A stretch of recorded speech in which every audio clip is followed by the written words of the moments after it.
बेगूसराय।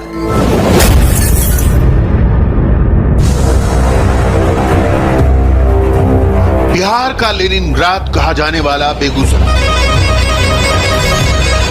जहां की धरती से उठा लाल सलाम का नारा पूरे देश में गूंजता था, जहां वर्चस्व की लड़ाई में सैकड़ों लोगों की जान, वो बेगूसराय जहां कभी गोलियों की गूंज से सुबह और रात होती थी, उसी बेगूसराय से निकला था बाहुबलियों का बाहुबली अशोक सम्राट। बिहार की राजनीति को समझने के लिए यहाँ के बाहुबलियों के बारे में भी जानने की जरूरत है। बाहुबली में कुछ सफेद पोश बन गए तो कईयों का जीवन अपने खादीधारी आका के लिए बूथ कैप्चरिंग में ही निकल गया।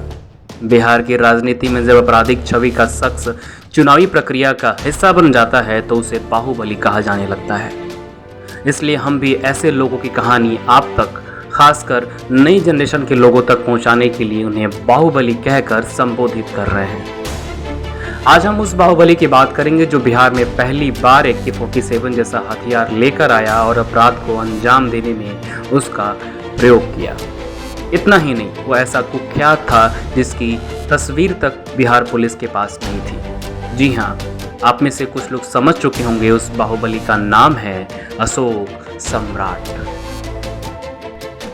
नाम देखकर कंफ्यूज मत हुई, यह भारतवर्ष के वैभवशाली इतिहास का हिस्सा रहे अशोक सम्राट की कहानी नहीं है। यह 1990 के दशक में बिहार के बड़े हिस्से में अपने खौफ से चुनाव को प्रभावित करने वाले अशोक सम्राट की कहानी है। आज बिहार के ज्यादातर अपराधी गिरोह के पास AK-47 राइफल है, लेकिन इस घातक हथियार को इस पवित्र धरती पर सबसे पहले अशोक सम्राट ही लेकर आया। इस बात की पुष्टि NIA भी कर चुकी है। माना जाता है कि अशोक सम्राट बिहार में AK-47 उस दौर में यूज कर रहा था जब बिहार पुलिस ने इसे देखा तक नहीं था। यह बात 1990 के दशक की है। बेगूसराय की धरती पर पैदा हुए अशोक सम्राट अपने दौर के सबसे बड़े बाहुबली या यूं कहें तो गैंगस्टर था। उसकी तूती गोरखपुर तक बोलती थी। उस दौर में बेगूसराय और मुजफ्फरपुर में दो कंपनियां थीं, एक रीता कंस्ट्रक्शन और दूसरा कमला कंस्ट्रक्शन। ये दोनों कंपनियां रेलवे का ठेका लिया करती थी। इसमें एक कंपनी बीजेपी नेता राम लखन सिंह की थी तो दूसरी के मालिक रतन सिंह थे। रतन सिंह की कंपनी को ठेका दिलाने के लिए अशोक सम्राट अपने बाहुबल का प्रयोग करते थे, वहीं राम लखन सिंह की कंपनी को ठेका दिलाने के लिए मोकामा के बाहुबली सूरजभान सिंह काम करते थे।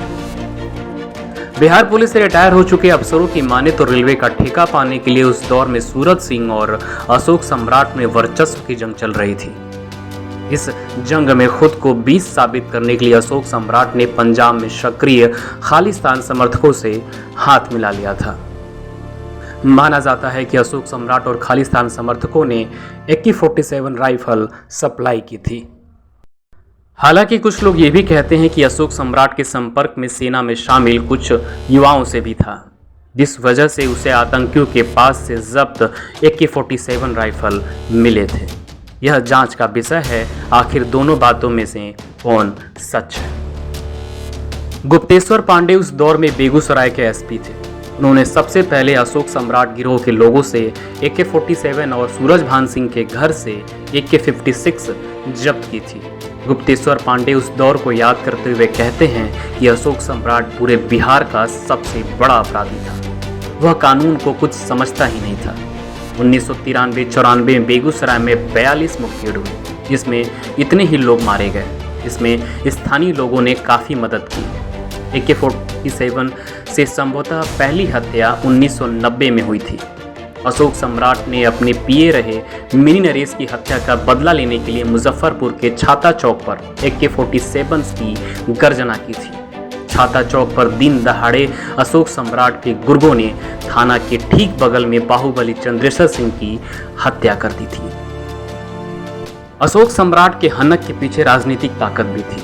माना जाता है कि अशोक सम्राट का उस दौर के मंत्री और लालू प्रसाद यादव के करीबी रहे बृज बिहारी प्रसाद से काफी अच्छे रिश्ते थे। अशोक सम्राट बेगूसराय, बरौनी, मोकामा, मुजफ्फरपुर, वैशाली, लखीसराय, भोजपुर और इसके आसपास के इलाकों में यह तय करता था कि चुनाव किस उम्मीदवार को जिताना है।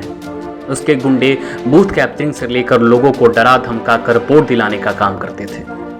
अशोक सम्राट से नजदीकी के चलते ही बृज बिहारी प्रसाद की हत्या पटना में हुई थी। माना जाता है कि उनकी हत्या यूपी के कुख्यात श्री प्रकाश शुक्ला ने की थी। इस हत्याकांड में पूर्व सांसद सूरजभान सिंह, पूर्व विधायक मुन्ना शुक्ला, राजन तिवारी समेत कई लोग आरोपी बनाए गए, लेकिन अब बरी हो गए हैं। अशोक सम्राट की ताकत इतनी बढ़ गई थी कि वह सरकार और प्रशासन को चुनौती देने लगा था। उस दौर में लालू प्रसाद यादव नए नए सत्ता पर काबिज हुए थे। माना जाता है कि प्रशासन को अपने पीछे देख अशोक सम्राट ने खादी पहनने की चाहत पाल ली थी। आनंद मोहन की पार्टी से उसका टिकट भी पक्का हो गया था, लेकिन उसका मंसूबा पूरा हो पाता उससे पहले ही पुलिस की गोली का शिकार हो गया। अशोक सम्राट का एनकाउंटर बिहार पुलिस के जाबाज ऑफिसर शशि भूषण शर्मा ने किया था। एनकाउंटर स्पेशलिस्ट शशि भूषण शर्मा ने पूरी नौकरी में करीब 35 लोगों को ठिकाने लगाया है। इस लिस्ट में सबसे कुख्यात अशोक सम्राट ही माना जाता है। अशोक सम्राट के एनकाउंटर का वाकया भी काफ़ी दिलचस्प है। बताया जाता है कि 5 मई 1995 को अशोक सम्राट का एनकाउंटर हाजीपुर में हुआ था। उस दौर में शशि भूषण शर्मा वहां के इंस्पेक्टर इंचार्ज थे। पुलिस को यह सूचना मिली थी कि सोनपुर रेलवे में टेंडर होने वाला है, जिसमें अशोक सम्राट आने वाला है। यह पुष्ट नहीं था कि वह अशोक सम्राट ही है। सूचना के आधार पर 5 पुलिस कर्मी अपराधों के ठिकानों का पता लगाने के लिए गश्त पर थे। इस दौरान दिन में करीब 1 बजे लक्ष्मण दास मठ के पास एक गाड़ी में एक शख्स राइफल लेकर बैठा दिखा। इसके बाद पुलिस ने अपनी जीप उस गाड़ी के सामने लगा दी। ऐसा होते ही गाड़ी में से 5-6 लोग निकले और फायरिंग शुरू कर दी। अपराधियों के पास AK-47 था, जबकि पुलिस के पास पिस्टल और 303 बंदूक था। पुलिस की जवाबी कार्रवाई के बाद अपराधी गाड़ी में दोबारा सवार हो गए और भागने की कोशिश करने लगे। पुलिस वालों ने फायरिंग जारी रखा। तब 4 अपराधी वहां से पैदल भागने लगे। पुलिस को देख गांव वाले भी अशोक सम्राट और उसके लोगों का पीछा करने लगे। अशोक सम्राट और उसके लोगों की ओर से गोलियां चलाने की वजह से कई ग्रामीण भी घायल हो गए, जिसमें से एक की मौत हो गई। ये अपराधी एक झोपड़ी में छुप गए थे, जिसे ग्रामीणों ने आग लगा दी थी। हालांकि शाम 4 बजे तक अपराधियों की तरफ से गोलीबारी शांत हो गई, जिसके बाद पुलिस ने अशोक सम्राट के मौत की पुष्टि की। इस इनकाउंटर के बाद अशोक सम्राट के पास से 2 AK-47 और भारी मात्रा में गोलियां बरामद की गई। इस तरह खाकी और खादी के कॉकटेल अशोक सम्राट का खात्मा हो गया। अशोक सम्राट के इनकाउंटर से पहले शर्मा 9 साल तक सस्पेंड रहे थे। अशोक सम्राट इनकाउंटर के बाद उन्हें आउट ऑफ टर्म प्रमोशन मिला। शर्मा को प्रेसिडेंट मेडल तक नवाजा गया। आप सुन रहे हैं दीपू राय को संजीवनी समाचार।